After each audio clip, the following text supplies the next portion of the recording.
নমস্কাৰ সকলোলৈ। মই আজি আপোনালোকৰ ওচৰলৈ এটা শ্লোক লৈ আহিছোঁ।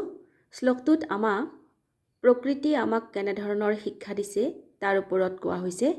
শ্লোকটো হৈছে পৰোপকাৰায় বহন্তি নদ্যঃ পৰোপকাৰায় ফলন্তি বৃক্ষাঃ পৰোপকাৰায় দুৰ্যন্তি গাৱঃ পৰোপকাৰায় শতাংহি জীৱনম।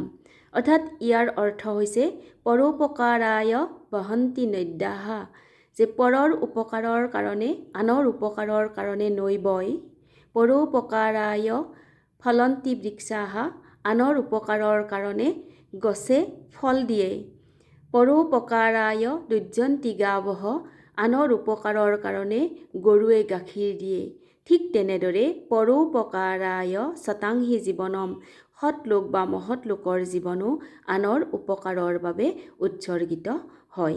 গতিকে আমাৰ জীৱন দুদিনীয়া, গতিকে এই জীৱনত আমি আনৰ কাৰণে কি কৰিব পাৰিছোঁ সেইটোৱে ডাঙৰ কথা। গতিকে প্ৰকৃতিয়ে আমাক এনেধৰণৰ শিক্ষা দি গৈছে। গতিকে আমিও আমাৰ জীৱন যদি আনৰ উপকাৰৰ বাবে এক নিমিত্ত মাত্ৰও যদি ব্যৱহাৰ কৰিব পাৰিছোঁ, তেতিয়াহ'লে আমাৰ জীৱন নিশ্চয় ধন্য হ'ব। কেনেকুৱা পালে জনাব আৰু ফ'ল' মি ফৰ মোৰ সংস্কৃত উইজডম এণ্ড সুভাষিত। Thank U.